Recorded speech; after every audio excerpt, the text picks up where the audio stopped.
mesdames, messieurs, bien le bonjour à tous. Excellent samedi matin. Bienvenue en ce samedi 10 novembre, ici sur Canal, en direct du 21 boulevard des Martyrs, avec nos invités d'ailleurs aujourd'hui. Ahmed Bdjaoui, il fait son grand retour. Lui qui avait fait l'actualité aussi là. Retour sur son ouvrage, son livre qui raconte son histoire d'amour, de passion envers le cinéma. Ahmed Bdjaoui avec le cinéma à son âge d'or, 50 ans d'écriture au service du 7e art, paru aux éditions Shihab. Il le signera d'ailleurs cet après-midi, ça se passe aussi là. Et d'ailleurs aujourd'hui, c'est le dernier jour du Salon international du livre d'Alger dans sa 23e édition. Aussi, autre événement, il s'agit de la nuit du conte africain. Ça se passe à l'Opéra d'Alger, Boualem Bessaïr, du côté de Ouled Fayet. Et ce matin, on en parle d'ailleurs avec qui? Bonjour. Voilà. Avec qui? Eh ben, tout simplement avec Raïda Guermazi. Elle est conteuse tunisienne.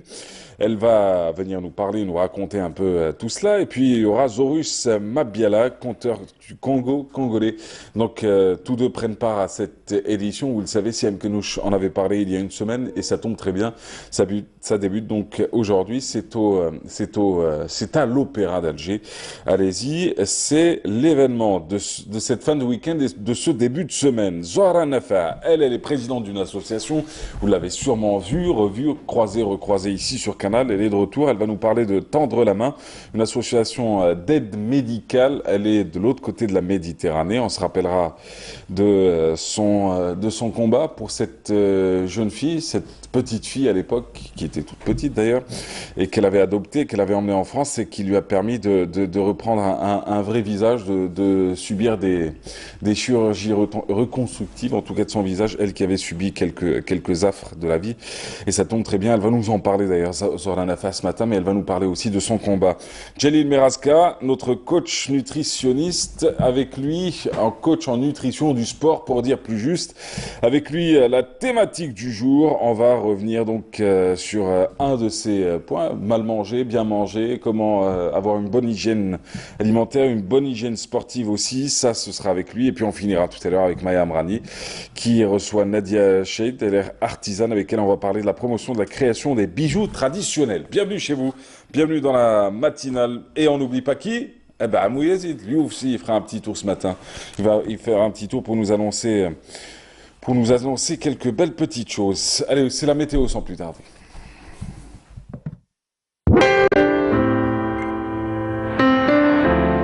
Suivez l'air du temps avec Mobilis. C'est au moment où tu as envie de dire bonjour que ça remonte. Bonjour à vous, Mahrez, et bonjour aussi à tous ceux qui nous regardent. Bonjour Frédéric, c'est à vous pour la météo. Merci à vous, bonjour à tous ceux qui nous regardent. Excellent réveil à vous tous, très heureuse de vous retrouver. Eh bien, il a beaucoup plu hier. Comme prévu par Météo Algérie, nous avons eu des pluies assez marquées, notamment à l'Est. Météo Algérie a même émis un bulletin d'alerte concernant la quantité qui a dépassé parfois les 30 mm. Aujourd'hui, la tendance sera à l'amélioration. Météo Algérie prévoit un temps voilé. Le temps sera ensoleillé près des côtes ouest, l'intérieur aussi vers le centre. On attend quelques faibles pluies vers le centre-est, plus précisément à Djidjel et Bomerdes. L'amélioration est prévue à partir de l'après-midi. À l'est, il faudra patienter. Les nuages s'accrochent, ils donneront encore quelques faibles pluies, parfois à caractère orageux. Rassurez-vous, l'amélioration est prévue en fin de journée. Le soleil réapparaîtra au fil des heures et prendra beaucoup de place au nord, sur la partie sud. Comme vous le voyez si bien, rien à signaler, le soleil sera très présent aujourd'hui encore. On passe aux températures. Eh bien, elles seront de saison en légère hausse. Par endroits, nous allons gagner 2 degrés grâce au retour du soleil. On attend 20 degrés à Oran et Tlemcen, Alger, c'est le maximum. Vers le nord, 19 pour Tizi Ouzou, la Wiled, Chlef, Annaba, Skikda, 16 à Sétif, Djilfa, 15 Guelma, El Beyed, un minimum de 13 degrés est prévu à Betna au sud, 22 à Biskra, Gardaya, 23 à Béchar, 29 à Tindouf, Tamen Rasset, Janet, 30 à Ilizi, 31 à Drar Ain Salah, le maximum toujours pour l'extrême sud, 34 degrés à Bojbadji Mokhtar, Ngzem. Place ce matin au continent européen. Eh bien, le temps reste mitigé. Le soleil sera présent vers l'est. À l'ouest, en revanche, la grisaille restera tenace et les nuages l'emporteront largement. Un temps couvert est prévu et pluvieux aussi à Dublin et Londres, Paris, Bordeaux, Marseille, Madrid, Lisbonne. En allant vers l'est du continent, le soleil reste présent à Prague, voilé à Berlin, un temps voilé aussi à Budapest, à Varsovie. Grand soleil pour Bucarest, côté température 21 degrés à Rome, 17 pour Berne, 14 à Berlin, 11 à Copenhague, 12 Varsovie, Prague, 13 à Londres, 12 à Dublin, 14 à Bordeaux et enfin un maximum de 21 degrés pour Athènes et Rome.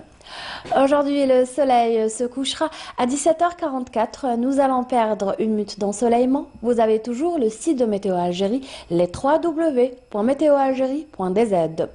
Je vous remercie pour votre attention. Excellente matinée, agréable moment avec vous, Mahrez. J'aurai le plaisir de vous retrouver au courant de cette journée pour d'autres nouvelles du temps. À tout à l'heure.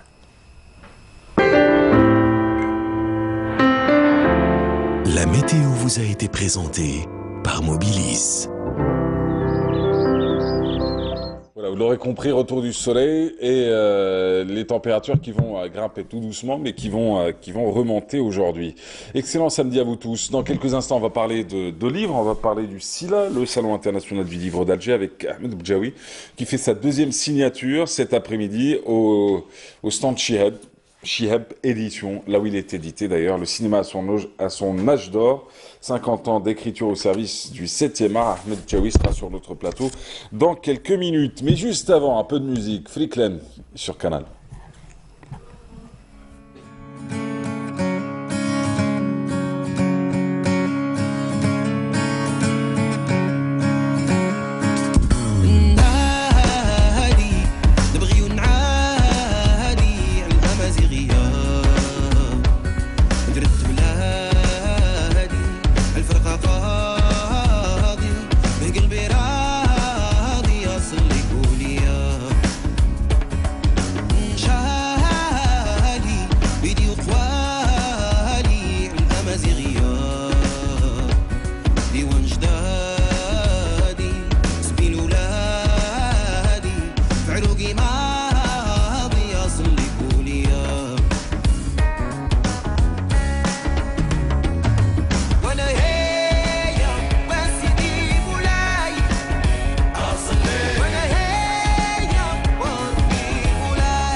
Flicklen ce matin sur Canal, excellente matinée à vous tous. Ce matin, nous avons avec nous Ahmed Djaoui. Bonjour. Bonjour. Bienvenue à vous.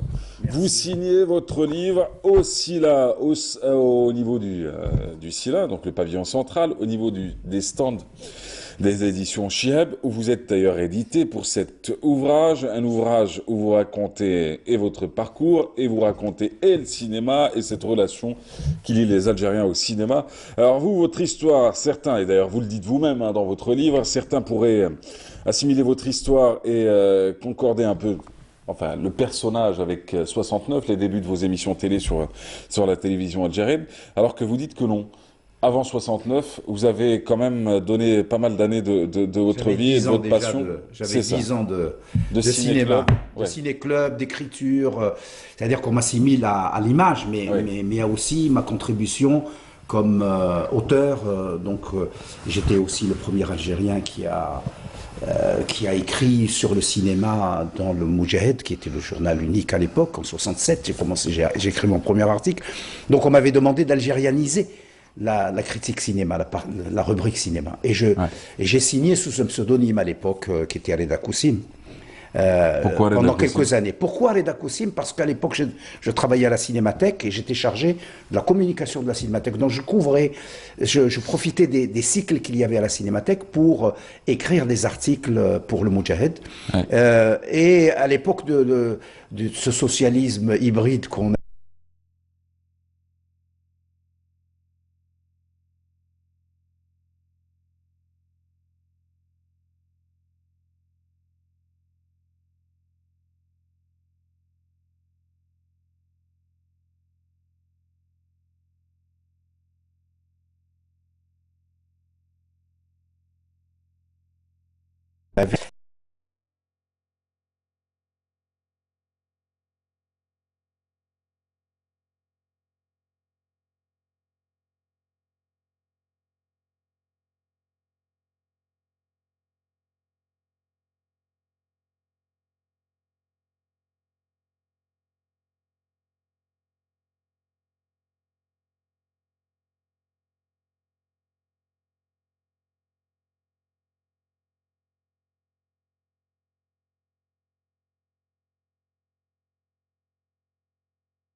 D'accord. J'écris pas de la mais la même vie sur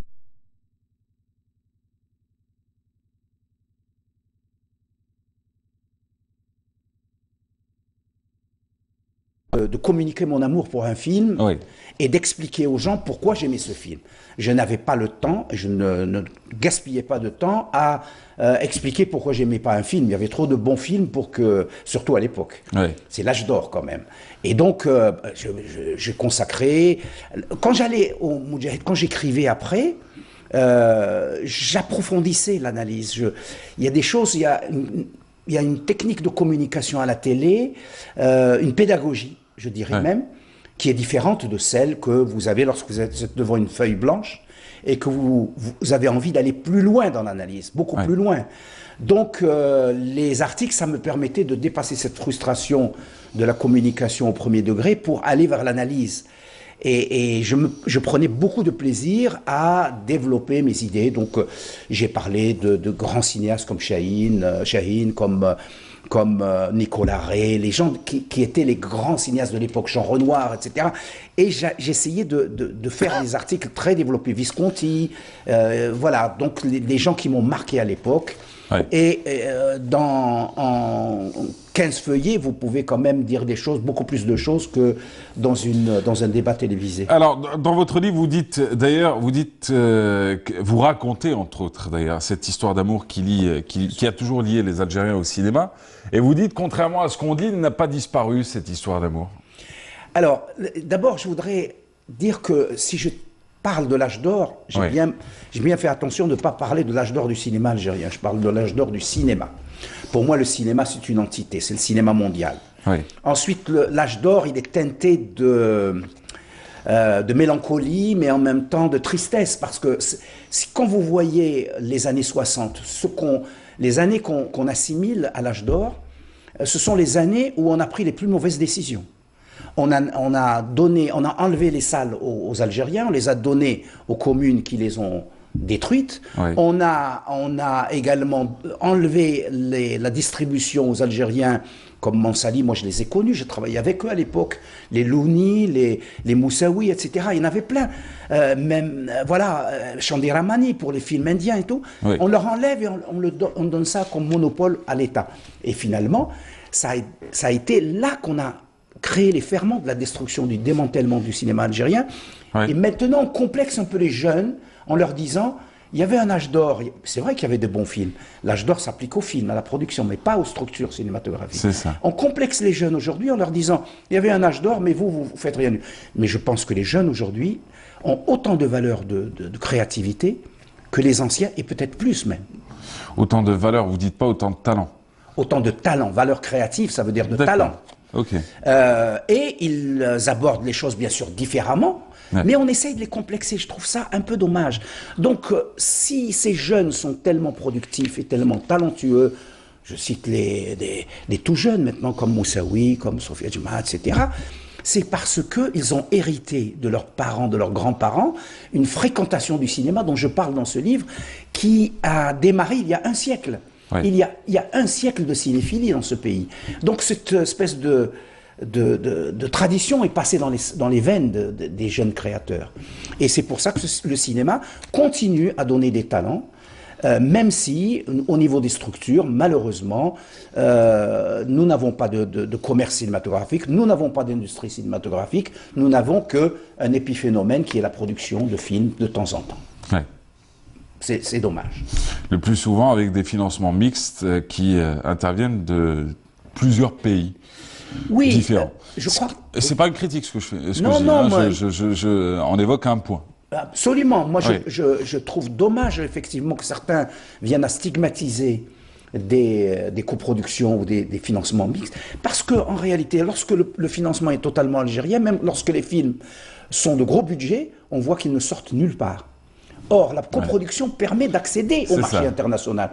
Moi, je suis totalement pour la coproduction.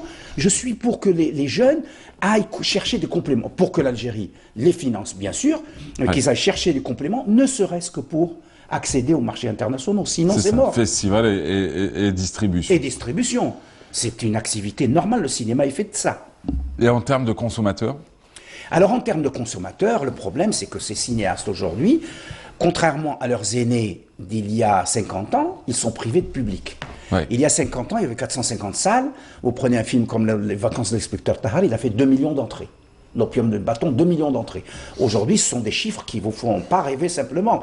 Et ils vous donnent le tournis, parce que à part quelques milliers de gens qui viennent pour des avant-premières, c'est tout. Donc, les salles sont fermées. On n'a pas trouvé le moyen de reconstituer le tissu commercial qui permet aux réalisateurs, aux producteurs d'être en contact avec leur public. C'est un art en quête de public, d'une certaine manière.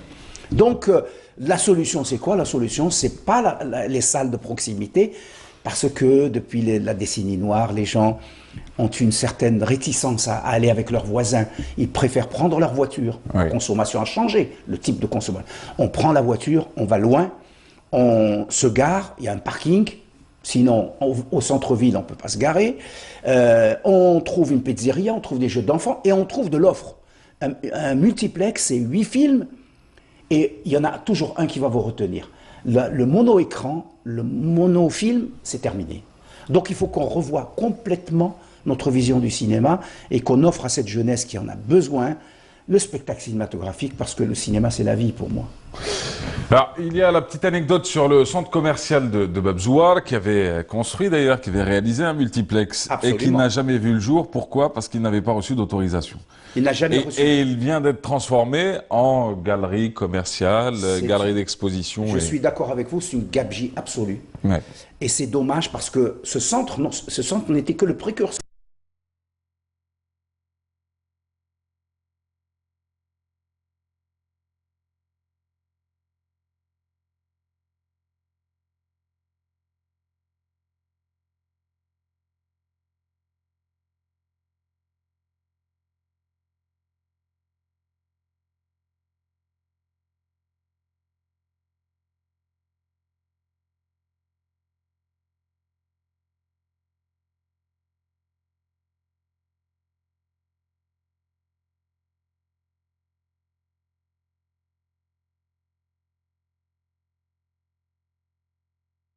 en fait, à mettre un peu plus de contrôle. Alors que les lois, on doit l'adapter pour permettre aux gens qui ont de l'argent d'investir dans les multiplexes, d'alléger leurs charges fiscales et peut-être de faire des exceptions pour l'histoire de la loi sur 49-51 qui bloque les grands groupes internationaux. Vous avez des groupes égyptiens, turcs, espagnols, français qui sont prêts à investir dans... Mais cette loi... je pense que même si elle se justifie dans certains secteurs, on peut quand même adopter des dérogations pour l'exception culturelle. Donc je pense que c'est ça la solution et il faut changer complètement d'axe. Alors dans votre ouvrage, vous évoquez énormément de noms, oui. Alors Bouchareb, Merzak Aloueche et bien d'autres. Vous parlez de la femme, vous parlez de la philosophie. En fin de compte, dans cet ouvrage-là, c'était quoi? C'était raconter le cinéma vu par Ahmed Bdjaoui, oui, ou raconter l'histoire du cinéma de la manière la plus didactique, pédagogique possible, comme on pourrait faire dans un cours de cinéma? Non, c'est mon amour pour certains films, pour certains cinéastes, parce que, par exemple, sur Visconti, je consacre un long passage sur Visconti, je consacre aussi un chapitre à Bertolt Brecht et le cinéma. Peu de gens savent qu'il a travaillé à Hollywood sur des scénarios. C'était pour moi un axe de recherche important, et donc, ou bien La Touada, ou bien Renoir, Nicolas Rey, des gens qui m'ont marqué. C'est ça. Moi, mon gazole, c'est de dire, voilà ce que j'aime, et je vais vous expliquer pourquoi j'aime ça. Donc je pense que c'est une base de dialogue avec le public qui m'anime, quoi, voilà. Est-ce qu'il y a débat aujourd'hui sur le cinéma? Est-ce qu'il existe encore des groupes qui se réunissent pour débattre sur le cinéma? Est-ce qu'on n'est pas en fin de compte dans une époque sandwich où on diffuse des films et puis... Oui, il y a les professionnels qui essayent de bouger. Il y a une initiative récemment de professionnels qui essayent de faire bouger le cocotier. Le problème, c'est que c'est un peu sectorialisé. C'est-à-dire qu'on ne peut pas prendre le cinéma uniquement au niveau de la production. Lorsqu'on fait débat, on ne parle que de la production. Or, le cinéma, c'est d'abord le commerce. C'est d'abord des salles, des propriétaires qui connaissent leur public, qui savent quoi importer. Ensuite, une industrie, c'est-à-dire des studios, des laboratoires, de la post-production, etc. Et ce n'est qu'au sommet de la pyramide que nous avons de la production. Donc le fait de ne pas provoquer un débat radical sur la reconstitution du tissu cinématographique, commercial et industriel handicape complètement le débat sur le cinéma. Quand vous voyez l'incident qu'a subi un réalisateur du côté de l'ouest du pays, il y a quelques mois, voulant tourner une scène où la mairie devait être retransformée, un film historique forcément, hein, où la mairie devait être retransformée en mairie française, pour les besoins du film, et qu'il y a eu cet acte étrange commis par certains habitants de la région qui sont venus et qui se sont opposés au tournage de ce film, de cette scène-là, en disant que jamais le drapeau français ne reflottera sur l'Algérie. Alors qu'il flotte au sein des entreprises, au sein de... Dans un livre précédent, parce que ça c'est le 6e. Mais vous voyez de quoi je parle, je veux dire. J'ai pas voulu rentrer dans les... Tout à fait. Dans un livre précédent, je parlais du voile qu'on jette sur la période coloniale. Le cinéma a très peu traité de la période coloniale. C'est comme si nos ancêtres... Essayez de poser la question dans un film que j'ai produit pour la RTA à l'époque, qui s'appelle La Zerda ou les Champs de l'Oubli. Elle dit, est-ce qu'il y a eu un bonheur passé pour nos ancêtres pendant la colonisation? Les gens vivaient, ils se mariaient, ils résistaient. Donc on a l'impression que l'Algérie est née en 1954 ou 1962, et qu'avant, il faut être pudique, il ne faut plus parler. Alors c'est un film historique. Hein, oui, c'est un film historique, et il est grand temps de traiter de la manière dont les Algériens vivaient à cette époque-là. Je crois que le système scolaire également, l'absence également de fréquentation du cinéma massive, comme c'était le cas pour le siècle dernier, le système scolaire a dressé les gens un peu au mépris d'eux-mêmes, un peu au mépris de leur passé. Et il y a des réflexes comme ça, voilà, on leur a appris ça à l'école et ils viennent avoir des attitudes comme ça totalement négatives. Ce sont des reconstitutions, c'est une façon de se réconcilier avec sa mémoire. Parce que si on arrête d'évoquer le passé, eh bien on n'aura jamais ni d'avenir ni de présent. Faut continuer, hein. Moi j'ai un problème de micro, c'est pour ça que je suis en train de... je comprends plus. Nous sommes en direct, c'est bien le direct. Ouais, c'est bien le direct. Ah, c'est bien. Avec un minimum de confort, ce serait mieux. Ce serait mieux. Ouais, moi j'ai fait 17 ans de direct et c'était bien. Comment était la télé à l'époque? Ah, c'était... Le direct... la télé, c'est le direct. Oui. Après, pour moi, c'est du réchauffé, quoi. C'est de la soupe réchauffée. Et j'ai très peu supporté quand j'ai commencé, quand on m'a obligé à enregistrer. Et en fin de compte, j'ai arrêté, ça m'intéressait plus. Donc la télé, la RTA, pour moi, la RTA, c'est quelque chose. D'ailleurs, je consacre un long chapitre d'hommage à Abdelrahman Larouati, qui a été un grand directeur, un directeur général de la RTA, et qui a été un homme qui a poussé la production. On produisait ici... J'étais patron des services de production pendant 10 ans. On produisait ici 13 longs métrages par an. On avait un laboratoire. Là où nous sommes, c'était le laboratoire de 16 mm de la télé. Le cinéma n'avait pas de laboratoire, la télé avait un laboratoire. La télé, c'était magique à l'époque. Et donc je le raconte à travers le personnage d'Abdelrahman Larouati, dont on a arrêté la carrière en 1984 de manière frustrante et idiote, mais qui a été un grand monsieur. Mais c'est pas que lui, il y a eu aussi Abdelrahman Chariyat, il y a eu Mohamed Rezouk. On a eu de grands directeurs à l'époque et qui protégeaient les jeunes, et qui étaient dévoués à la production. Pour eux, la télé, c'était la production. C'est ça. Et ils nous mettaient dans les meilleures conditions, et on a eu une chance magnifique d'avoir des aînés qui avaient de l'empathie pour nous. Alors cet ouvrage, paru aux éditions Chihab, vous allez le signer cet après-midi, ça se passe au stand d'ailleurs, au pavillon C, au stand des éditions Chihab, vous allez y passer l'après-midi, vous y serez à partir de 14h. J'ai les autres ouvrages qui ont précédé aussi, également. Voilà. Mais c'est celui-ci qui fait l'actualité. Voilà. Voilà, juste on finit avec la couverture, capture d'écran d'une de vos émissions. Oui, alors ça c'était une émission, c'est l'éditeur qui a eu l'idée de mettre cette capture d'écran. C'est une émission qui tourne sur YouTube et qui est une émission de 1981 où je présentais un film de Bergman, d'Ingmar Bergman, qui s'appelait Cris et chuchotements, qui serait très difficile de passer même dans les télés européennes aujourd'hui. Tellement ça paraît très difficile et ardu. Ouais. Et j'avais à côté de moi une grande dame qui a pour moi été la plus grande critique de cinéma et de culture. Ça a été Mouni Berrah, Mohamed Iftissène, Youssef Sahraoui, le grand directeur photo, et Albert Servoni, qui était un des grands des cahiers du cinéma. Donc, que du bonheur. En tout cas, on vous souhaite encore plus de bonheur. La télé, ça vous manque ou pas? La télé, c'est ma famille. Je suis un enfant de la télé. Et elle vous manque ou pas, en termes de pratique? Elle me manque, oui, elle me manque, mais elle me manque dans le souvenir que j'ai du direct. Elle ne vous manque pas sous la forme actuelle. Mais du réchauffé, ça me manque pas. Non. Merci Ahmed Djaoui, merci d'avoir été avec nous ce matin. Le cinéma à son âge d'or, 50 ans d'écriture au service du 7e art.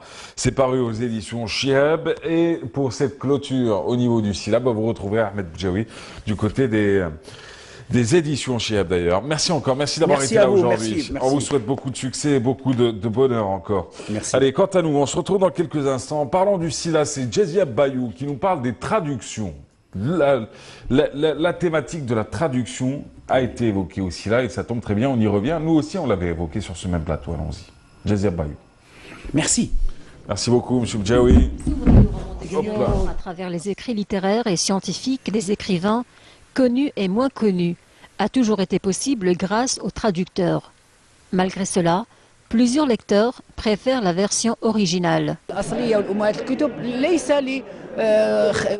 Le choix de la version originale n'est pas dû au manque de confiance aux traducteurs, mais plutôt au fait que la version originale est plus crédible. La bonne traduction ne se résume pas uniquement dans la maîtrise de la langue, mais elle nécessite surtout l'ouverture d'esprit et la grande connaissance des cultures étrangères. Faire connaître les différentes cultures à travers la traduction, une aubaine pour tous les lecteurs avides de connaissances et de savoir écrits en langue étrangère. La traduction comprend plusieurs domaines. Il y a des normes à respecter. Certains s'appuient sur la traduction des termes et d'autres traduisent uniquement le sens voulu. Les livres arabes ont bien besoin d'être traduits, qu'ils soient d'ordre scientifique ou littéraire. Grâce à la traduction des ouvrages, il n'existe plus de frontières entre les nations. Les différentes cultures et les connaissances sont désormais à la portée de tout le monde. Allez, c'était donc Jazia Bayou qui nous parlait ce matin de la traduction aussi là, ses ouvrages et ses livres, ses romans qui ont été traduits, mais également les rencontres et les tables rondes qui ont eu pour thématique la traduction. Rappelez-vous, sur ce même plateau, il y a une semaine, on en avait parlé, nous étions revenus largement sur la traduction, ce qu'elle valait aujourd'hui, et comment garder l'âme d'un ouvrage qui a été traduit aussi. C'est l'une des interrogations qui avait été, et l'une des thématiques qui avait été développée autour de ce plateau. Alors ce matin, retour sur un autre événement. S'il s'arrête aujourd'hui, et on a un autre qui commence d'ailleurs, ça se passe à l'Opéra d'Alger, à Boualem Saïr, du côté de Ouled Fayet. Avec nous pour en parler, Raïda Guermazi, bienvenue à vous. Alors vous êtes conteuse tunisienne, vous arrivez pour la première fois à Alger, même si vous connaissez l'Algérie, vous avez déjà fait Oran. Ce matin aussi, Zorus Mabiala. Alors vous venez du Congo, vous allez représenter d'ailleurs le Congo, vous êtes conteur. Oui. Et bienvenue à vous sur le plateau.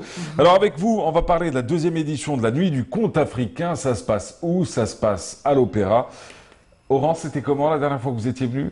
C'était avec l'association du petit lecteur. C'était magnifique. Ouais. En espérant que ça se passe de la même manière à Alger. Vous, c'est la première? Ah non, vous m'avez déjà reçu ici à 8 ans. Non. Ben oui, nous sommes venus faire la fameuse réunion multiculturelle qui était le PANAF à une époque. Exact. Et juste avant, il y avait, je crois, Salon Jeunesse, dont j'avais même la charge d'animer. Et voilà, donc revenir dans ces locaux, c'est comme si je suis en train de... Vous les avez jamais quittés, quoi. Ah ouais, c'est de venir encore faire rêver le panafricanisme possible, le panaf, quoi. Eh ben, bon retour à vous. Ce soir, donc, l'ouverture à l'Opéra d'Alger, des nuits du conte, de la nuit du conte africain. Alors, qu'est-ce qu'un conte? Comment est perçu le conte en Tunisie? C'est quoi un conte? Comment on définit un conte en Tunisie? Comment on le définit au Congo? On va commencer par vous, madame. En Tunisie, c'est le retour en arrière des contes traditionnels, ceux qui ont été dits par nos grands-mères, des contes qui racontent la vie, l'amour, le bonheur et le succès. C'est vrai que c'est un message qu'on voulait transmettre depuis longtemps, qu'on voulait le garder pour toujours. Dire avec le conte ce qu'on ne pourrait pas dire avec d'autres arts. Ouais. Comment on définit le conte chez vous? En fait, nous, n'oubliez pas que le Congo-Brazzaville, c'est le cœur de l'Afrique. Nous sommes ce fameux bassin du Congo. Et aussi, c'est le canevas simple pour le côté mondial de donner la liberté à l'imaginaire africain. Vous voyez, il y en a beaucoup qui ont raconté pas mal de choses sur l'Afrique. Mais grâce au conte, grâce à notre oralité, nous prouvons à quel point nous sommes vraiment au début de l'humanité. Donc, et avec notre imaginaire, et peut-être avec le conte, penser de l'émergence autant rêvé. Toujours à la mode le conte en Tunisie? Oui. Oui. Toujours aussi apprécié? Oui, il devient de plus en plus apprécié. Il le redevient? Il le redevient sous forme de spectacle, sous forme de festival. Et ce soir, nous allons rencontrer un public. J'espère qu'il sera affamé, charmé par nos contes et par nos conteurs. Ce soir, vous serez sur scène aussi? Oui. Vous allez raconter quoi ce soir? Ce soir, c'est pareil. Ce soir, en fait, on est parti sur deux formes de thématiques. Ce soir, on va parler de nos mythes, de nos animaux, puisqu'ils ne sont pas qu'embarqués dans les eaux, ils sont aussi avec nous. Ces animaux, par exemple, chez moi, nous avons ces totems. L'animal, il parle, l'animal porte le drapeau, l'animal représente l'État, l'animal représente le peuple et notre histoire. Vous voyez, donc on partira des éléphants aux fenêtres. Fabuleux, ça. Oui. Et vous? La même chose. Ce soir, on va raconter les animaux aussi. Vous avez copié sur lui? Non, en fait, c'est thématique. On commence aux animaux aujourd'hui et demain, on conjugue l'amour. Ouais, on conjugue l'amour. Ah, c'est pas mal, ça. Au présent. Au présent. Plus que parfait. Mais oui, puisque n'oubliez pas que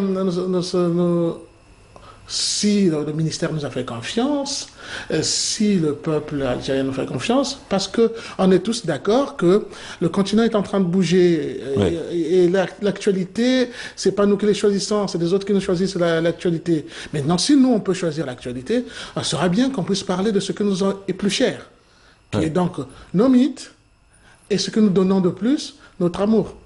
Vous avez déjà écrit des livres aussi? Oui. Un conteur est-il obligé, forcé à un moment ou à un autre de sa carrière, de retranscrire aussi, de laisser quelque chose qui dure plus longtemps? Oui, oui, parce que c'est à nous de tracer l'avenir, parce que nous sommes responsables de la tradition. Il viendra un jour où nous aussi, on saurait écrire la tradition et les coutumes d'autrefois. Pour ne pas oublier ce que nos ancêtres ont fait, nous allons écrire quelque chose pour devenir aussi des traditions. J'ai écrit un livre qui s'appelle L'adresse à un remède, et puis j'écris aussi mes contes. Oui. Mais pour les livres, j'en ai un seul. C'est les contes, je parlais plus ou moins des contes. Vous avez sorti vos contes aussi? Moi, beaucoup, ouais. Ouais, beaucoup. Je suis, les titres en général, c'est... Des contes très africains. Ouais. Et le dernier que je viens de sortir s'appelle Un conteur noir en Kabylie. Oui. Ah. ça y va, la vigne. Mais oui, un conteur noir en Kabylie. Oui, la porte d'Afrique. Et si je commence à hurler sur Durdura, je suis sûr que les Kilimanjaro, ils peuvent m'entendre. Et toujours avec cette envie, parce que je viens aussi en Algérie, c'est pour aussi draguer la jeunesse algérienne, pour leur dire, écoutez, vous serez très intéressés et intéressants dans le sud. Si vous retournez le dos et vous arrêtez à regarder la Méditerranée et que vous regardez un peu vers le bas, vous vous rendrez compte que là-bas vous serez des princes, parce que votre connaissance, on en a besoin. Surtout quand on est dans le plus grand pays d'Afrique. Vous voyez, donc je suis aussi là pour charmer cela en disant, venez, si vous aimez mes contes, vous aimez mes histoires, ça serait bien aussi que vous venez un peu visiter. Peut-être que vous aurez un peu envie. J'aimerais bien tous ces étudiants archi formés là, s'ils pouvaient accepter de En patron, d'une certaine manière, vous nous reprochez ce qu'on se reproche à nous-mêmes. C'est le fait de toujours regarder vers le nord et jamais vers le sud. Ah non, parce que je tourne beaucoup en Europe. Oui. Et quand j'arrive en Europe, j'entends, parce que c'est le défaut du conteur, il écoute tout ce qui se dit tout autour. Oui. Après, j'entends quand on vous propose d'être les héros méditerranéens. C'est magnifique. Or, héros méditerranéens veut dire les Européens, mais mauvais. Les sous-Européens. Les sous-Européens. Alors que je dis, mais comment un grand peuple qui a une grande histoire, participer dans l'histoire de l'Algérie, c'est vraiment... Vous savez, nous sommes des jeunes États, nous sommes des jeunes nations. Donc quand on vit ce moment-là que nous vivons, c'est franchement, on participe. Dans 50 ans, nous deviendrons les ancêtres de ces États-là. Donc c'est pour moi, je préfère qu'on reste d'abord continental et après on peut aller prendre des nationalités où on veut, parce que le continent nous appartient. On est né avec, on n'a pas fait des efforts pour l'être. Donc ça c'est un acquis. Après, moi, je peux ajouter, là, je veux avoir la nationalité américaine, suisse. C'est ça. J'ajoute, tout ça serait un plus pour le continent. Et en plus, si c'est un compteur... En Tunisie, on regarde aussi un peu trop vers le nord et très peu vers le sud. Non. Mais aussi au sud, il y a des festivals aussi de contes. Et là, il y a des conteurs qui sont vraiment en herbe. Non, je ne parle pas de festival. Je parle alors, c'est une notion philosophique. Hein, Ah, d'accord. On sort du domaine du conte pour aller à la philosophie moi, je pense qu'on reste vraiment dans le conte. On reste vraiment dans le cœur du conte, à mon avis. Hein. Ça reste mon avis. Mais je veux dire... Quand on regarde les cultures de chaque pays, on sait que certains pays sont axés sur leur propre culture, d'autres regardent un peu plus sur le continent, ils ont l'africanité en eux, et on reproche effectivement beaucoup à 2-3 pays du nord du continent africain de regarder beaucoup trop vers la Méditerranée, vers ce qui se passe derrière la Méditerranée, et ce qui se passe derrière eux. Est-ce que c'est la même chose en Tunisie? Oui, mais... Oui. C'est vrai qu'on essaie d'aller un peu plus sur le sud mais j'imagine qu'il y aura des occasions où on pourrait trouver des ressources ailleurs ou user dans les ressources qui sont loin de la Méditerranée. Il y aura seulement des trésors cachés. Qu'est-ce qui fait la force d'un conteur selon vous? La force? Oui.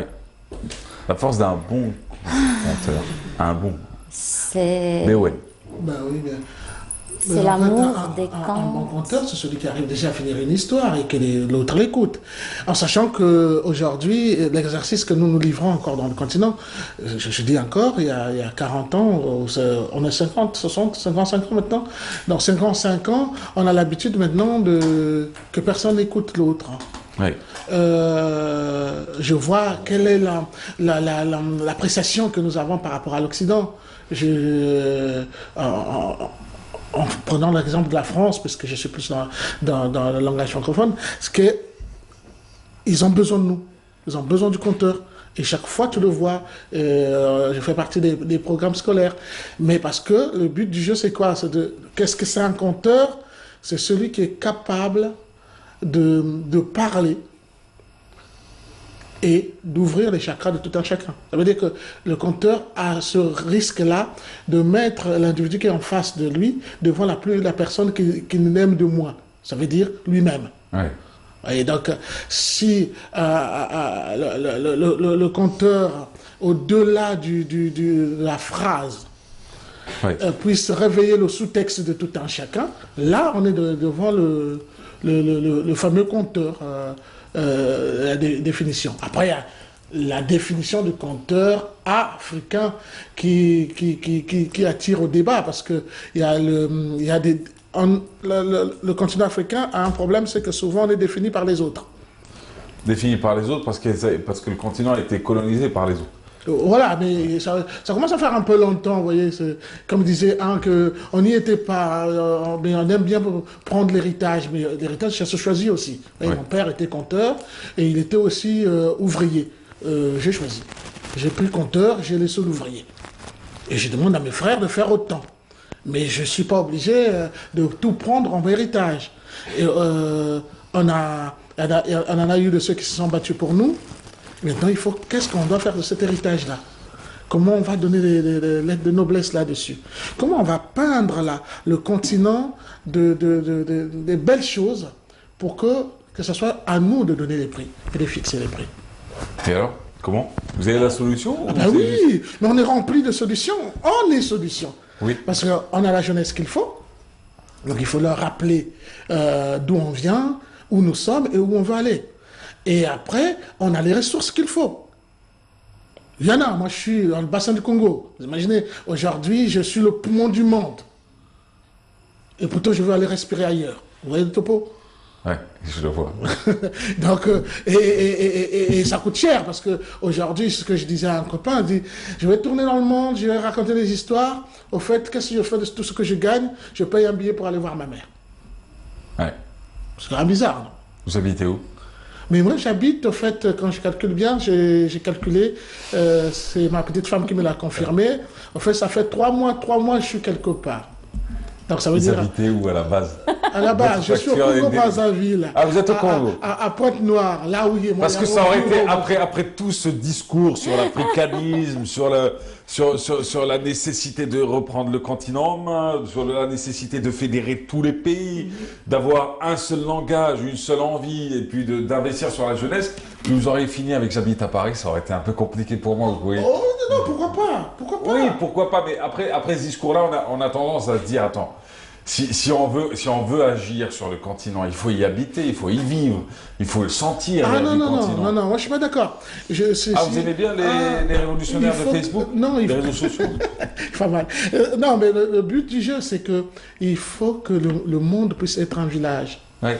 Et que si c'est un village, moi j'aurai des adresses à proposer aux autres. Ouais. J'ai vécu dans le continent pendant que je prenais tout ce que la nation me donnait.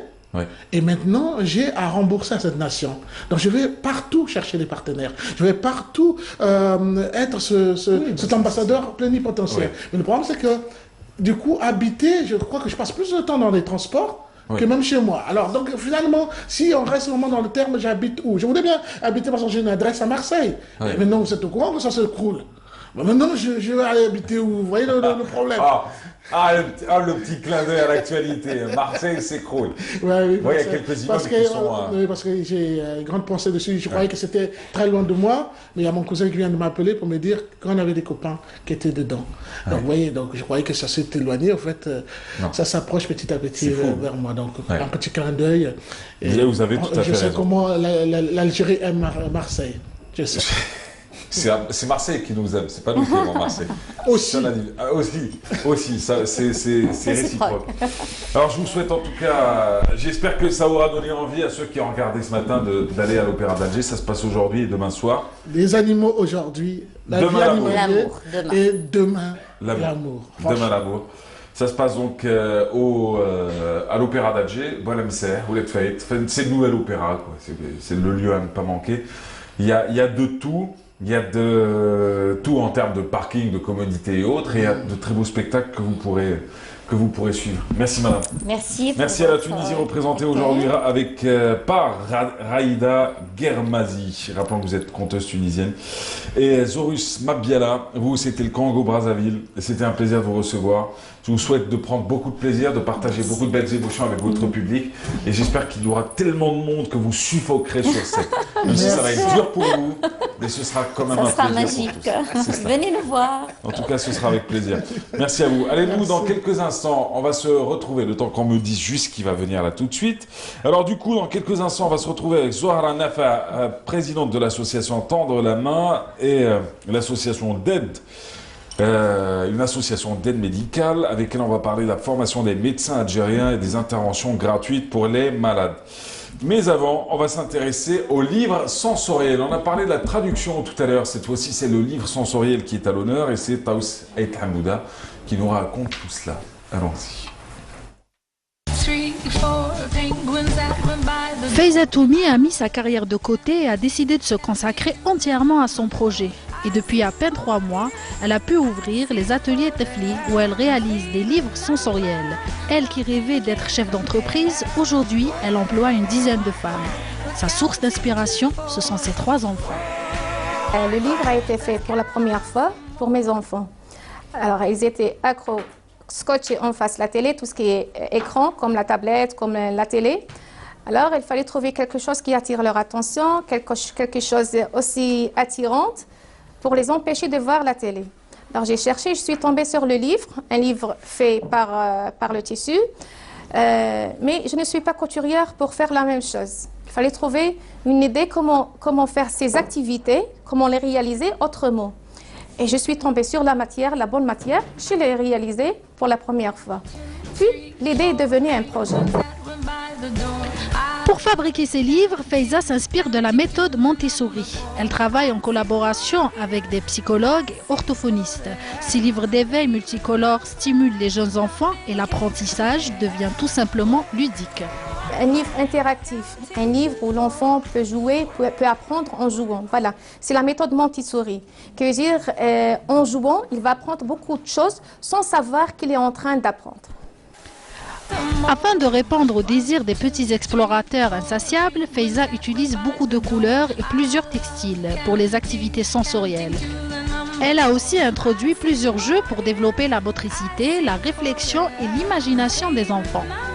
Ça, c'est un livre pour un enfant âgé entre 5 et 6 ans. Alors, qu'est-ce qu'il contient? Il y a 2 palettes de couleurs. Ceux qui ne connaissent pas les couleurs, ils vont apprendre les couleurs, bien sûr. Pour ceux qui connaissent déjà les couleurs, c'est un jeu de mémoire. Ça veut dire, il y a des dots, des pièces ici, des couleurs. Il va les voir, on va les classer. Il va les voir, on va les cacher. Il va remettre selon les couleurs qu'il a mémorisées déjà avant. Après, on va retirer tout doucement pour voir si c'est les bons résultats ou non. Notre drapeau, la carte. Ici, il y a toutes les pièces nécessaires pour composer les 4 saisons. Voilà, les petits calculs. Par exemple, un petit calcul, je ne sais pas, 3 plus 2. Voilà, 3 plus 2 en chiffres, 3 plus 2. L'or, il peut même placer les chiffres. Ça, c'est un jeu de concentration et de coordination entre les yeux, la main et le cerveau. On a une canne à pêche.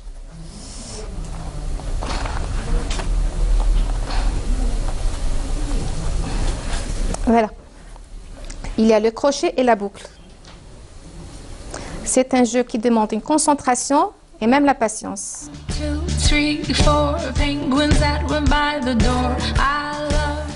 Faiza Toumé est une femme ambitieuse. Elle ne compte pas s'arrêter là. Des projets, elle en a plein la tête. En plus d'agrandir ses ateliers, elle compte réaliser des livres pour les enfants autistes et non-voyants.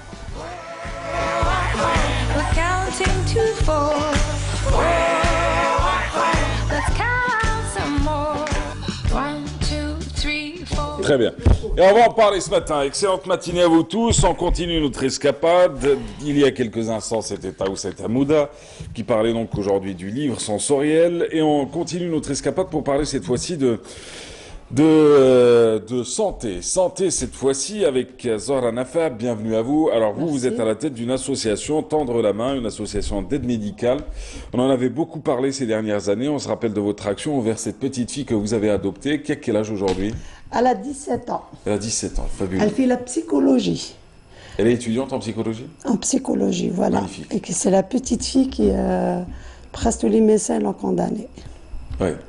Une petite fille qui avait été condamnée suite à... Une malformation. Une malformation. Génétique. Une malformation génétique. Et vous êtes lancé le pari. Non seulement, c'était pas le pari, mais votre cœur a fait que vous avez aimé cette petite très vite et que vous en avez fait un petit bout de votre vie. Et puis de l'autre côté, vous êtes lancé le pari aussi de l'aider à retrouver un visage normal. Voilà. Et vous avez fait ce qu'il fallait. Vous êtes intervenu sur... vous avez fait intervenir également beaucoup de spécialistes dans le monde. Et aujourd'hui, elle se porte mieux. Alhamdoulilah, je l'ai adoptée déjà.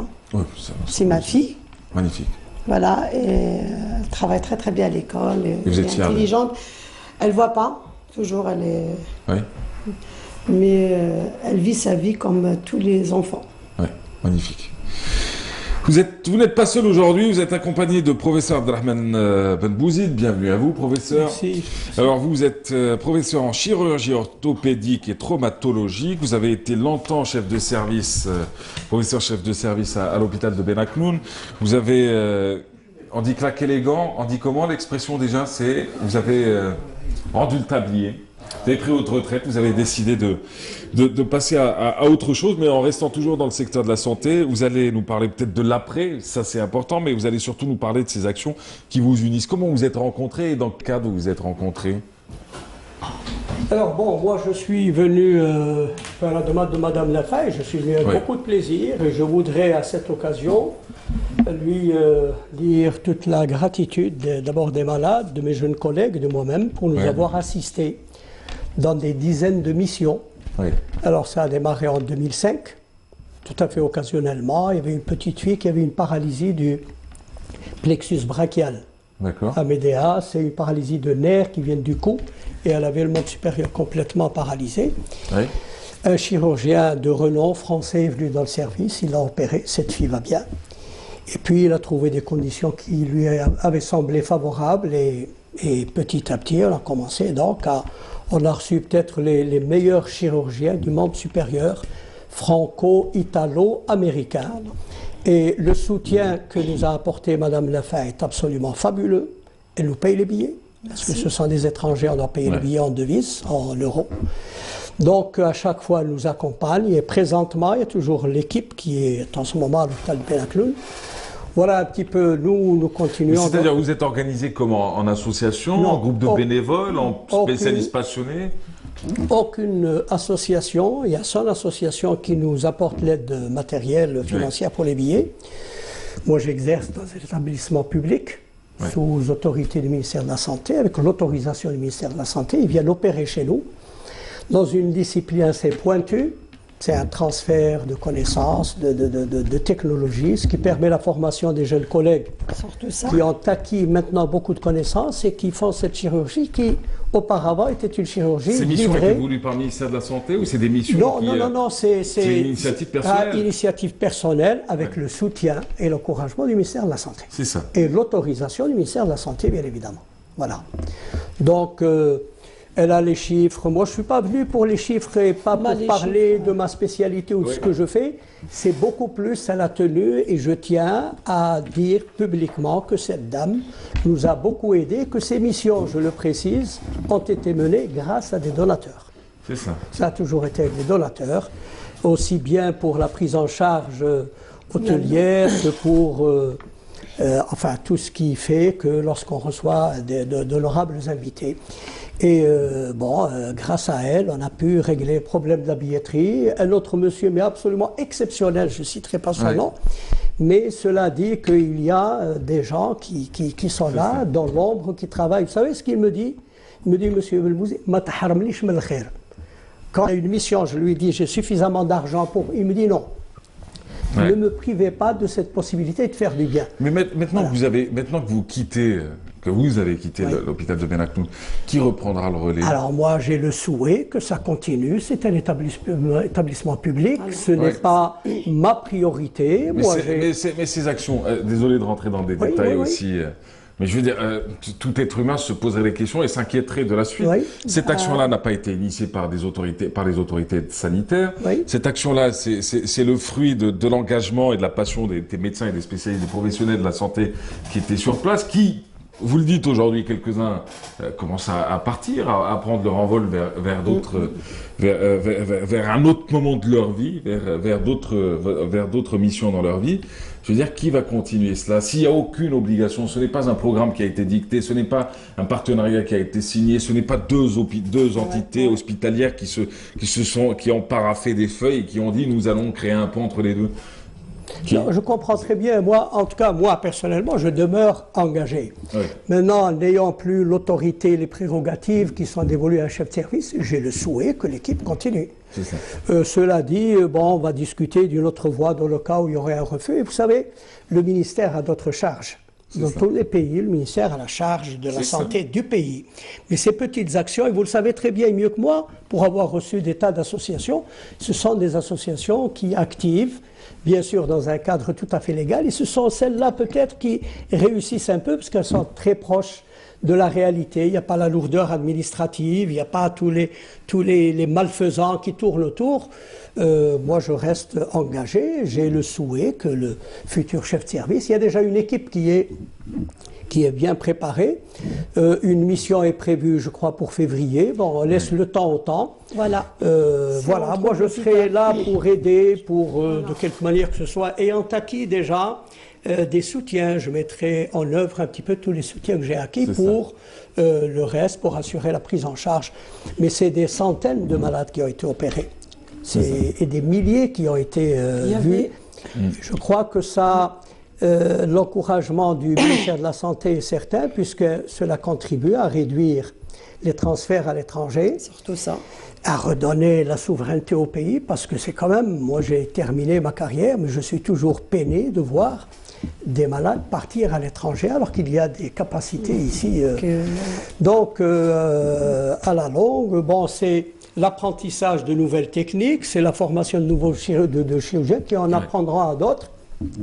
Et peut-être qu'on cessera d'envoyer au moins cette pathologie à l'étranger. C'est cela. Voilà. Excusez-moi d'évoquer le ministère de la Santé, mais le manque de courage de certains administrateurs, de certains chefs d'établissement, que ce soit le secteur de la santé, le secteur de l'éducation, de l'enseignement ou autre, font que à chaque fois qu'il y ait une demande, un échange, une discussion, un projet qui est proposé par la société civile, on revient toujours à l'autorité. Demandez au ministère de la Santé, demandez au ministère de l'Éducation, demandez au ministère de l'Enseignement supérieur. C'est ce qui fait que ce manque de courage de ces administrateurs, chefs d'établissement, fait que nous sommes aujourd'hui conditionnés en se disant toujours est-ce que cette action est parrainée ou autre, alors que vous avez tout à fait raison, un établissement est un établissement, un chef de service est un chef de service qui a des prérogatives, qui a une responsabilité, qui a le pouvoir aussi de mener à bien certaines actions sans forcément passer par l'autorisation paternelle et paternaliste du secteur. Alors du coup, ce matin, on revient à vous. Je vous demande pas de réagir à ce que je dis, comme ça j'assume tout seul. J'aurais souhaité, j'ai gros dans le cœur. Sachez que ce n'est pas facile. Ce n'est pas facile parce que dès que vous faites quelque chose de nouveau, c'est interprété comme étant de nature à faire la différence. Alors les malfaisants, il y en a. Mais heureusement, il n'y a pas que cela. C'est ça. Mais ce n'est pas simple. ce n'est pas simple du tout. En tout cas, bravo pour ce que vous avez fait. Et on le fait depuis 2005. C'est cela. Cela fait 13 ans, aucun soutien en dehors des bénévoles. Voilà. Aucun. Écrit au ministère, rapport, autorisation, absolument aucun soutien. Encouragement, oui, mais je veux dire soutien, il y a quand même des frais qui sont engagés. Il y a quand même un projet, on aurait pu venir à Benakloun, dites-nous ce que fait M. Benbouzid, si c'est bien, si c'est pas bon, cassez-lui les dents, si c'est une bonne chose, on se l'approprie, on lui donne un habillage juridique, et moi je ne serai là que pour assurer la partie médicale, c'est-à-dire il y a une équipe qui vient en février, j'informe ma direction, c'est ma direction qui achète les billets, qui s'occupe de tout cela, moi je m'occupe de l'aspect qui est mien, c'est-à-dire la formation. Il n'y a pas cela du tout. Voilà. Désolé de le dire. Ouais, mais c'est très bien. Vous dites des choses que tout le monde sait. Hein. C'est juste que c'est pas les concernés qui ont fini par le dire. Mais c'est très bien. Mais heureusement, il n'y a pas que cela. J'aurais cessé s'il n'y avait pas des soutiens, y compris au sein du ministère. Mais je veux dire, l'administration est trop lourde à s'engager. Et je vais vous dire pourquoi. Parce qu'il y a aussi des opérations frauduleuses. Vous le savez très bien. Il y a des gens qui viennent opérer dans les cliniques sans autorisation. Il y a des gens qui font des choses pas bien. Alors le ministère, au lieu de discerner, et de dire, voilà, ceux-là, on les sanctionne, ceux-là, on les encourage, et c'est tout le monde pareil. C'est ça. Voilà.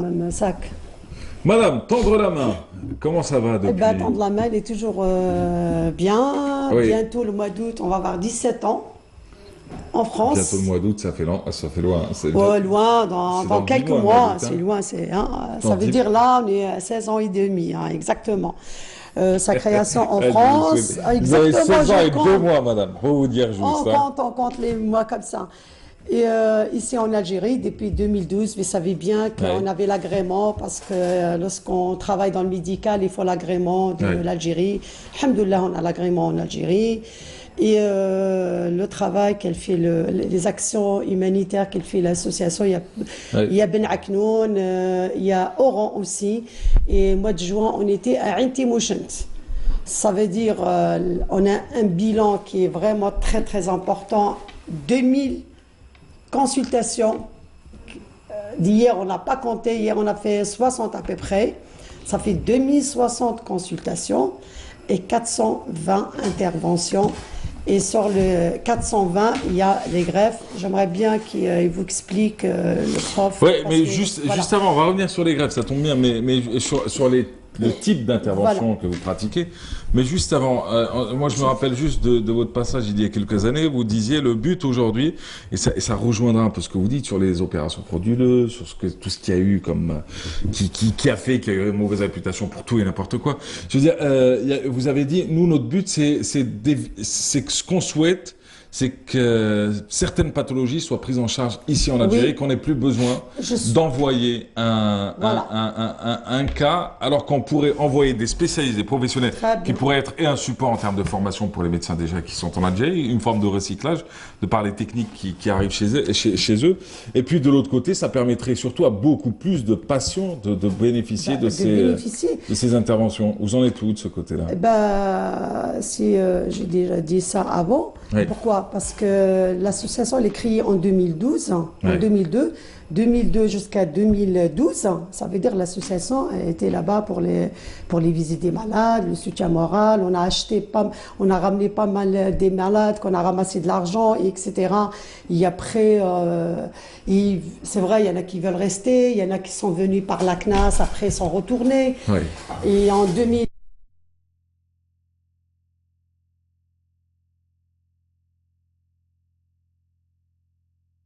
qui revient dans le cercueil. Il y en a plusieurs qui sont revenus dans le cercueil. Et c'est pour ça, en 2012, j'ai dit, la France, la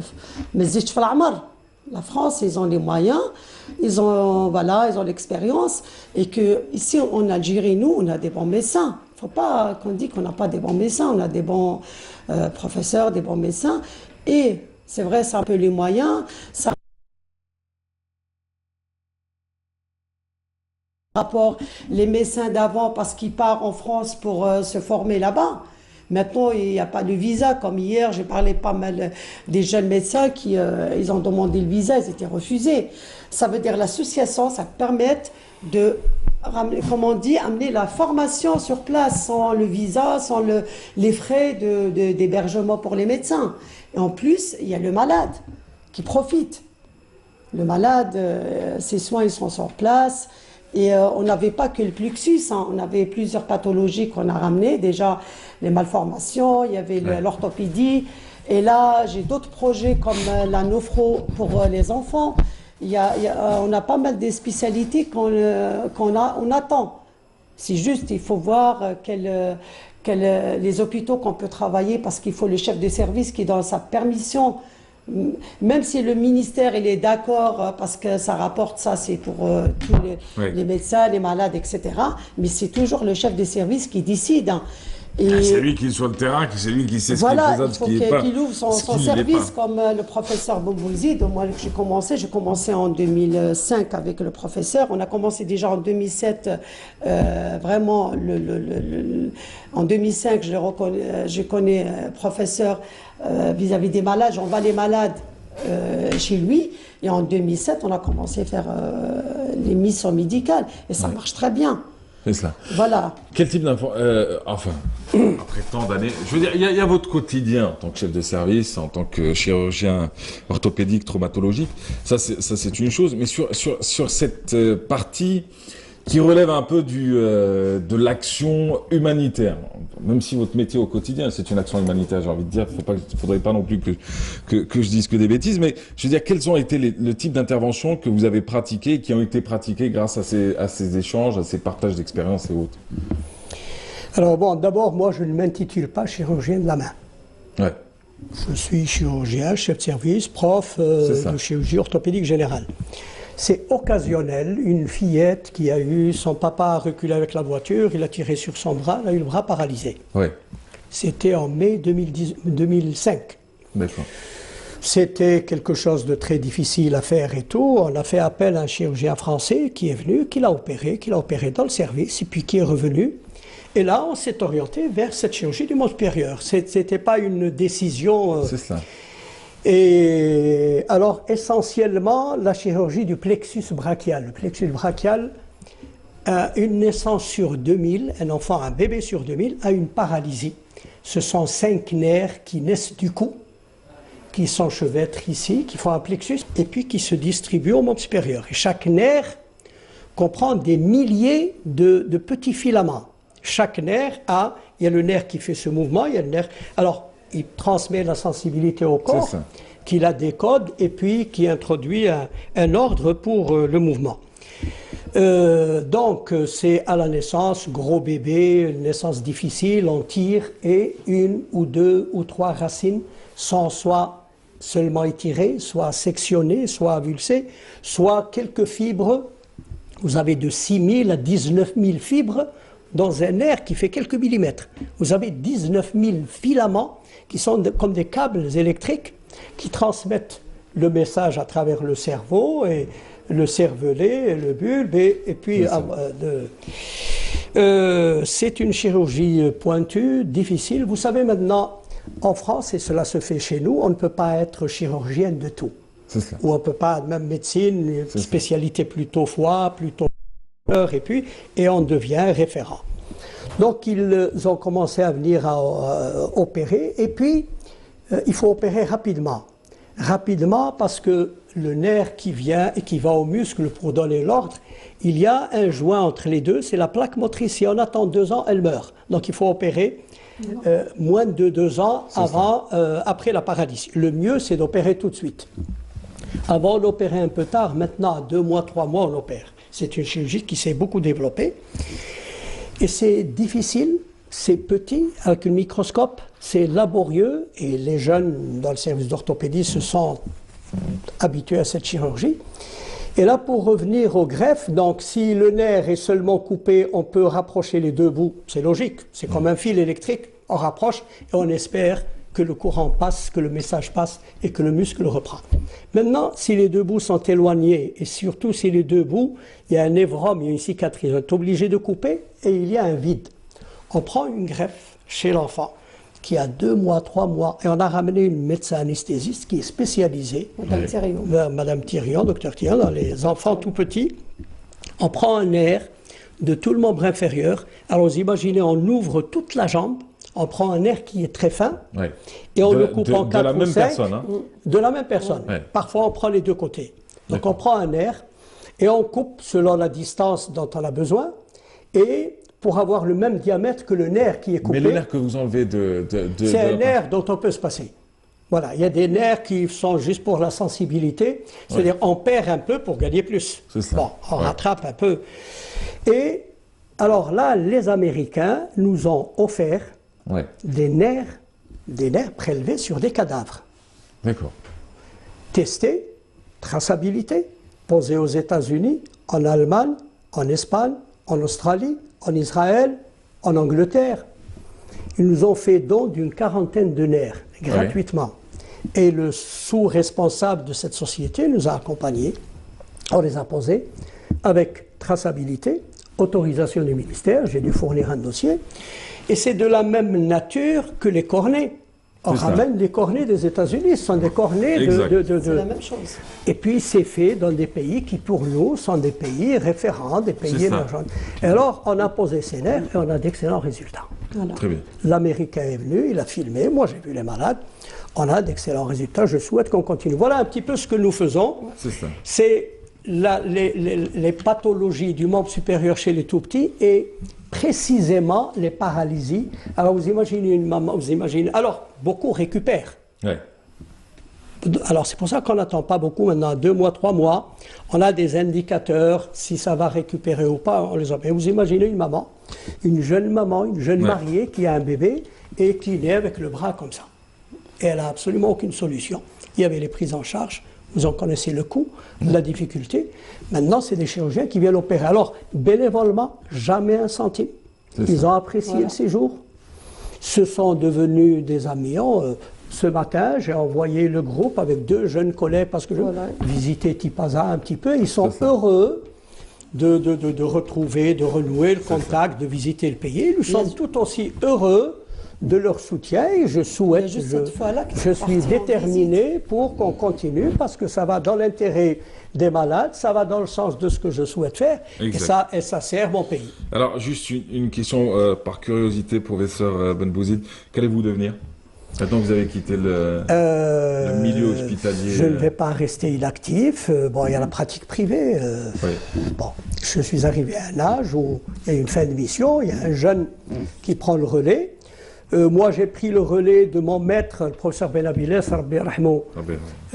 j'ai suivi ses orientations en apportant un petit peu une empreinte personnelle. Et c'est comme cela, vous quitterez un jour, quelqu'un d'autre viendra et continuera. J'ai le souhait qu'il continue. Mon métier n'est pas technique, mon métier est celui du blabla. Vous avez du savoir et de la connaissance et de la science. Quand on sait que le niveau a régressé dans tous les secteurs, dans tous les domaines, on oublie les journalistes. Mais quand on sait que tous les secteurs et tous les domaines régressent sur tous les secteurs les plus techniques, et qu'on se dit qu'à un moment ou à un autre, on va livrer des professeurs et des spécialistes en médecine à la nature, on se pose juste la question sur leur devenir. Non, pas à la nature. Moi, je me sens encore de l'aptitude pour travailler, mais la loi est la loi. Arrivé à 67 ans, on vous met à la retraite. Alors, vous pouvez rester, je peux rester dans le service. Mais difficile de rester dans un service que j'ai mené, pour lequel j'ai combattu. J'avais une feuille de route tous les matins, j'étais attendu au staff, j'orientais, je dirigeais, j'écoutais. Maintenant, que voulez-vous que je fasse? Je vais gêner l'activité du chef de service. Je vous souhaite beaucoup de succès, on la lui souhaite à lui aussi. Parce que non, la question n'était pas sur le devenir du service en question. La question, c'était sur le devenir du professeur. Absolument aucun préjugé sur le nouveau chef de service. Il est plus jeune que moi, il a un autre dynamisme, une autre façon de voir les choses. Mais moi, rester inactif, non. Rester à l'hôpital, je ne vois pas ce que j'y ferais parce que j'étais vraiment très tôt le matin, etc. J'avais une équipe, j'avais une famille. Il me reste que la pratique privée où je continuerai aussi mes missions et je resterai aussi à la disposition des différentes associations et de toutes les bonnes actions. Merci professeur Abdelrahmed Benbouzid, merci d'avoir été avec nous. Merci Zohra Nafa, merci d'avoir été là. Je précise quelque chose, le numéro de téléphone et l'association, je ramène les prothèses mammaires pour les femmes cancéreuses. dans les 48 wilayas, on a des appels. Magnifique. On est à 2500 prothèses. Ouais. De ma mère, on se rappelle du fameux projet, voilà. Vous étiez venu même avec une prothèse ici sur le plateau, Voilà. ce qui avait choqué un peu les coincés du cerveau, mais ça nous avait fait plaisir, nous, Bah, voilà. d'en voir une de près et de pouvoir dire qu'elles étaient disponibles pour les patientes. Voilà, et je tiens quand même à remercier nos donateurs. Très bien, donnez-moi votre numéro, après je le donnerai en fin d'émission si vous le permettez. Voilà, merci, Alors, merci. comme merci. nous pouvons Je tiens à écrire. remercier les donateurs et les bénévoles et les Et merci à vous d'avoir été sur le plateau. Quant à nous, Merci. on se retrouvera Allez. tout à l'heure. Bon, vous le savez, on a des problèmes pour écrire des choses. C'est sur l'écran depuis quelques semaines, des mois déjà. Voilà. On va essayer de régler ça. Tout à l'heure, je vous donnerai ce numéro. Sinon, vous le retrouverez sur Twitter, sur @mahrez-rabia. Allez, on se retrouve dans quelques instants. On finit avec Jalil Miraska. Avec lui, il est nutritionniste, il est coach en nutrition du sport, pour dire plus juste, pour pas dire n'importe quoi. Mais là, tout de suite, avant d'entamer sa thématique, on va parler du régime alimentaire par Farida Muslim. Allons-y, on se retrouve juste après. Ce que signifie un régime vraiment? Il y a différentes sortes de régimes. Donc, il y a des régimes pour des pathologies, il y a des régimes pour des allergies. Et évidemment, nous, on va parler des régimes amincissants et amaigrissants qui nous permettent de perdre du poids. Donc, un régime est une restriction d'un aliment donné qui va nous permettre d'avoir un objectif donné, qui va nous permettre de faire des restrictions et de diminuer tout ce qui est apport énergétique qui va nous permettre de perdre du poids. Perdre 4 kilos en une semaine, légère en un clic. Les titres attractifs des premières pages de magazines n'en manquent pas et la liste s'allonge. Qu'en est-il de ces programmes proposés? Sont-ils sans danger pour notre santé? Toutes ces publicités, donc elles sont effectivement très attirantes, mais un régime, moi je ne parlerai même pas d'un régime. Le plus important, c'est de savoir manger. Donc d'apprendre à se réalimenter, donc je parlerai plutôt d'adaptation alimentaire. Un régime qui va vous faire perdre du poids rapidement, c'est très mauvais pour la santé effectivement. Sans suivi médical, surtout chez des personnes qui ont éventuellement des problèmes de santé. Donc c'est très dangereux de suivre ce genre de régime et c'est pas du tout recommandé. Ça fait plus de 15 ans que je suis en surpoids depuis mon premier accouchement. Et bon, j'ai fait des régimes, des petits régimes comme ça a donné, mais tout de suite après je reprenais plus que je me perdais. C'était une grande frustration, c'était des régimes à base de choux, que de la soupe et tout, c'était une grande... Pendant 7 jours, je perdais 4 à 5, 6 kilos, mais après tout de suite, 3-4 mois, dès que je recommençais à manger, c'était la reprise. Bon, après, occasionnellement je le faisais, mais après j'en avais marre, je me suis lâchée, je me suis dit, c'est normal.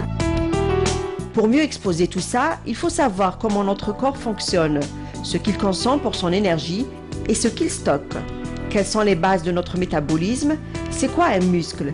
Et que veut dire un tissu adipeux? On a différents paramètres. On a le poids, on a la masse grasse périphérique, on a la masse grasse viscérale, on a la masse musculaire, etc. Si on fait un régime sans activité physique, pas de sport, je parle d'activité physique sans bouger, à ce niveau-là, on va se rendre compte, moi quand une patiente elle vient, je vois l'impédance métrique, qu'il y a perte de poids, mais pas perte de masse grasse, et ben je comprends tout de suite, je dis madame, vous n'avez pas fait d'activité physique, vous n'avez pas marché, elle me dit oui. Donc ça veut dire que le poids, quand on perd du poids, il faut qu'on perde de la graisse pour dire on a maigri. Si on perd du poids sans perdre de la graisse, donc on a perdu du muscle et dans ce cas-là on perdra plus d'amaigrissement, on parlera de perte de poids.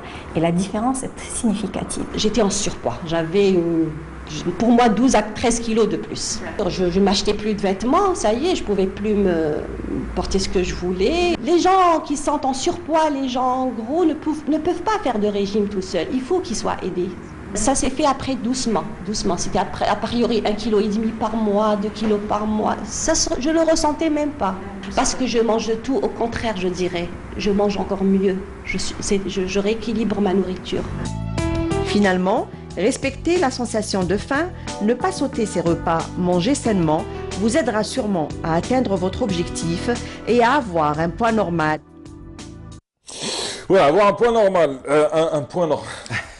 Bonjour. Un poids normal. Ça va? Bonjour. Oui, ça va. C'est Farida Muslim qui nous présentait donc Dr Oumnia, qui avait été reçu par Maya Amrani, d'ailleurs sur ce même plateau. Maya qu'on embrasse, elle a eu un petit souci vocal. Elle sera de retour très prochainement. Voilà. Maya a fait un mariage.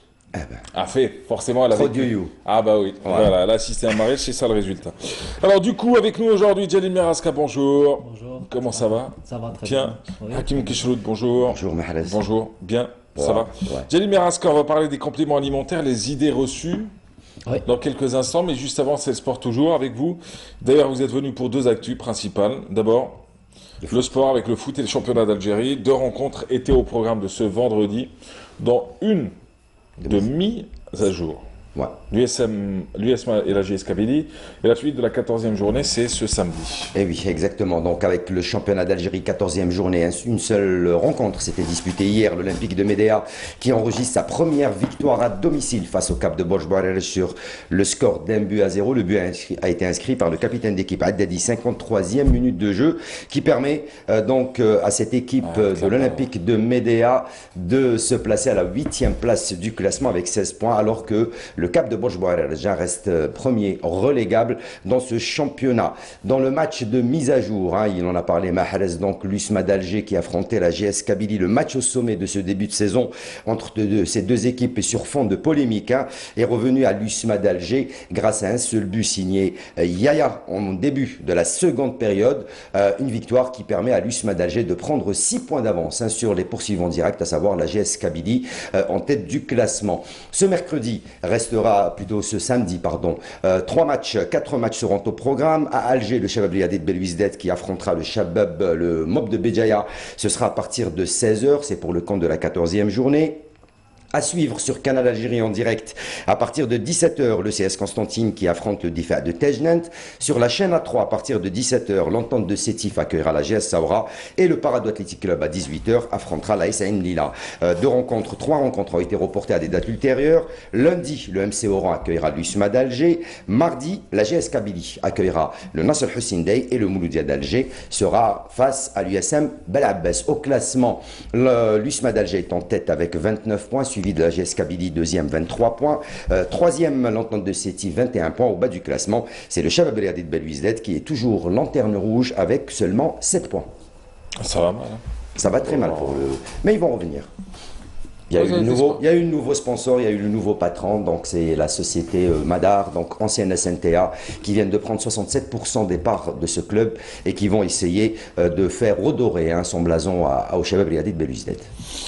Très bien. Si on a un peu de temps, on reviendra sur la boxe dans quelques instants. Djali Meraska, avec lui, on va parler, avec vous aujourd'hui, on va parler des compliments alimentaires. Des compliments. Alors, on va faire des compliments alimentaires. Ça vous dit quelque chose ou pas? Compléments. Non, c'est les compléments alimentaires, les idées reçues. Vous voulez dire quoi par complément alimentaire? Justement, on va définir ce que c'est qu'un complément alimentaire. Comme son nom l'indique, c'est une supplémentation à ce qu'on mange déjà. Donc, et justement, donc les gens comprennent la théorie des compléments alimentaires. Mais en pratique, c'est pas ce qu'on voit dans la réalité, dans le sport en tout cas. Beaucoup de jeunes vont vers des solutions de compléments alimentaires en croyant que c'est la solution magique ou miracle pour atteindre un objectif corporel en général. C'est généralement la composition du corps, telle qu'une prise de masse musculaire ou une perte de gras. Et justement, nous, on est là, en tant que coach sportif ou nutritionniste, de sensibiliser ces gens-là et leur dire que ça ne substitue en aucun cas un aliment. C'est-à-dire c'est un complément alimentaire. Au niveau de la pyramide nutritionnelle ou des priorités nutritionnelles, on va mettre ce complément alimentaire en dernier lieu. C'est-à-dire cette personne doit d'abord avoir une notion sur une estimation sur son nombre de calories dans la journée, sa composition tout simplement alimentaire, c'est-à-dire ce qu'elle mange dans la journée, avec une bonne répartition de ce qu'on appelle les macronutriments, donc les protéines, glucides, lipides. Donc déjà, c'est à partir de là qu'elle peut envisager, dans une certaine mesure, donc une prise de complément alimentaire, avec bien sûr l'aval d'un médecin ou contre la personne bien sûr, et c'est ce qu'elle fait, c'est ce qu'elle si elle a un objectif, on est bien d'accord, parce que c'est ça, s'il y a besoin. Généralement c'est qu'il y a cet effet marketing qui est derrière, et c'est pour ça que ces jeunes-là, généralement ça touche les jeunes, les jeunes qui font du sport, les jeunes amateurs, et ils vont vers les solutions des compléments alimentaires parce que derrière ils ne voient pas les effets négatifs, ni d'ailleurs l'effet efficace des compléments alimentaires, parce que très peu de compléments alimentaires ont un effet qui est plus ou moins positif sur une atteinte d'objectifs. C'est-à-dire, en termes de budget, si la personne est là, elle veut débloquer un budget pour se maintenir en bonne santé, ou là on parle des compléments alimentaires dans le sport, hein, pas les compléments alimentaires santé. Enfin, 80% de ces compléments alimentaires sont considérés comme des produits dopants, Je déjà dirais même, au départ. En fait, dopant, là c'est un autre débat, puisque il s'agit de produits contaminés. Et c'est pas tous les produits qui sont contaminés. Donc les produits dopants, c'est une autre paire de manches. Donc ça, c'est des produits qui sont interdits carrément. Mais les compléments alimentaires, donc c'est généralement des dérivés d'aliments ou vraiment c'est des multivitamines, des vitamines, des protéines.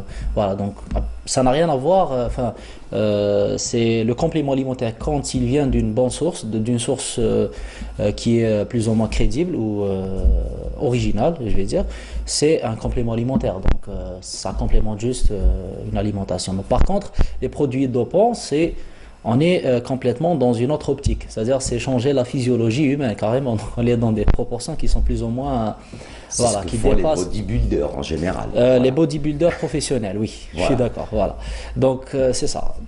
Donc, c'est un peu pour dire que le complément alimentaire, ce n'est pas magique déjà, si on a retenu quelque chose. C'est pas quelque chose qui va faire qu'on va atteindre un objectif grâce au complément alimentaire. Ça représente, je dirais même 2% de l'équation si on veut atteindre un objectif. J'ai donné un chiffre qui est quand même pas négligeable. Après, voilà, il faut en tant que client ou en tant que consommateur de ces compléments alimentaires se documenter un petit peu derrière tout ça et voir et lire l'étiquetage de compléments qu'on achète, d'où provient le produit. L'origine du produit, que ce soit de sa fabrication ou de l'origine même. Là aussi, ça se discute. De comment il a été fabriqué, d'à partir de quoi. Vous avez pris, vous, des compléments alimentaires dans votre vie ou jamais? Jamais. Jamais? Même en tant qu'athlète, non, jamais. Ouais, en gymnastique en même temps. On a l'habitude de la carantica, de la loubia, la DES. Les aliments complets. Voilà. Les aliments complets qui nous aident. C'est pas le repas d'un grand sportif. Du riz, des pâtes, voilà. En fait, généralement, quand on a une alimentation justement riche en vitamines, minéraux, oligo-éléments et des complexes vitaminiques et tout, finalement, on n'a pas besoin de compléments alimentaires puisque donc on apporte tout ce qui est nutriments et le complément alimentaire, il vient pour combler une carence ou peut-être d'un point de vue pratique pour certains athlètes comme les protéines à assimilation rapide comme la whey qui est connue dans le domaine de la musculation. Ouais. On consomme ça généralement après les séances de musculation puisque donc il y a l'effet pratique, donc c'est juste un shaker voilà, donc c'est plus l'aspect pratique qui aide dans ce sens. Hein. Après, bien sûr, pour combler un besoin, c'est grâce à la bouffe. Hein. Et généralement, je donne une analogie. Généralement, on se dit que le complément alimentaire, c'est industrialisé. C'est quelque chose qui a été créé par l'humain. Et l'aliment, c'est divin, donc c'est authentique, ça vient avec tout. Voilà, ça contient tout. Après, si on prend des compléments alimentaires, c'est isolé. Et il faut faire attention à ça parce que ça peut avoir des interactions avec certains autres acides aminés, certaines vitamines. Voilà, c'est complexe, les compléments alimentaires. Ça peut être dangereux dans certains cas, effectivement. Ouais. C'est comme vous, Mahrez, quand vous prenez beaucoup de caféine. Voilà. Ah, moi, j'ai arrêté. Depuis que j'ai arrêté de fumer, j'ai arrêté le café. Tant mieux pour Parce que ça allait ensemble en même temps. Bah oui. Ah bah oui, c'est fou. Hein. C'est fou. Ouais, maintenant, j'en prends plus. Ça me donne... je n'y vois plus aucun plaisir. Quoi. Café sans sucre. Ouais, mais même. C'est pas... Avant, c'était quelque chose, quoi. Ah, mon Dieu. Ça se dispute pas. Ah non, enfin bon, voilà, quoi, vous avez compris. Demain soir, vous recevez Modouar? Non, je pense pas. Non. Il a déposé sa démission, vrai, faux? Non. On n'en a aucune idée, bon, c'est des dires, et puis pour l'instant on attend. J'ai écouté hier à chaîne 3. C'est ce qu'on dit. Après, bon, reste la confirmation. Tant que c'est pas écrit noir sur blanc, tant que ça n'a pas été officialisé, on ne peut pas donner l'information juste comme ça parce que ça a été dit. Voilà. C'est ça. Ouais. C'est pas très stabilisant. Hein. À quelques semaines de la fin de la première phase du championnat. Ouais, qui se termine d'ici la fin de saison. Ouais. Un mot sur la boxe militaire? Juste pour dire, un 10 sur 10 pour les militaires algériens, l'équipe nationale militaire qui a remporté le titre africain en s'imposant avec 10 médailles d'or face au Kenya en 5 médailles et la Tunisie donc avec 2 médailles seulement. Voilà. Merci à vous, merci Télim Meraska. On rappelle l'adresse c'est DZ Fitness et Nutrition. Voilà, YouTube, sur, Instagram, Facebook. Et Facebook. Ouais. Merci à vous. Merci d'avoir été là. À demain. Ciao camarades.